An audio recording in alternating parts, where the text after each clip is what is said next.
Unmanned aerial vehicles or drones have become game changers in modern warfare. Following the Pahalgam terror attack, India also deployed UAVs for precision strikes against Pakistan, using them to identify threats, guide airstrikes and reduce risks to troops. Today, these machines often lead the charge before any human engagement begins. When the real missions begin, kinetic attack also becomes an option using the drone technology. So overall, if you look at it from the very beginning of doing intelligence, surveillance, and reconnaissance work to creating an end effect on the other side, for both use cases, drones are very, very critical and are being deployed aggressively. Modern UAVs are far more than flying cameras. Equipped with advanced sensors, they can detect what human eyes cannot, spotting movement in total darkness, identifying heat signatures, and tracking hidden targets long before they become visible or audible. See, I think, most other vantage points other than drones are either you can get satellite data, which is not as immediate, nor is it as high resolution. When it comes to looking at a target at a farther distance, the higher you are, the better vantage or more deeper you can look on the other side.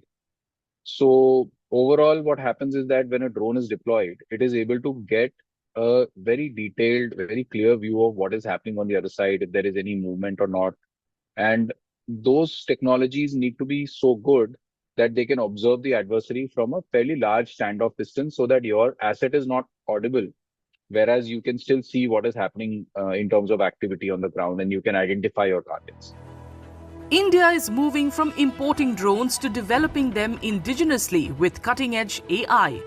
These advanced UAVs can navigate without GPS, identify threats in real time, and operate in hostile environments, making them a vital part of India's defense future. What is happening is that we are able to, first of all, when we have recently developed our capability of doing GPS-denied navigation, that capability has been built on top of an AI capability, right? So it's an AI-based support system, which allows you to navigate without having GPS. The second part is that we've always, in fact, for a few years now, we've been offering the ability to detect people and moving targets using artificial intelligence. So these are capabilities that are already deployed so that if on the border there is any movement or if there is any motion that is happening or if there are people, those can be detected in both day and night. From border surveillance to high-risk strike missions, UAVs are reshaping India's military strategy. With rapid technological advancements, India's drone power is becoming smarter, faster and more self-reliant, poised to meet the challenges of tomorrow's battlefield.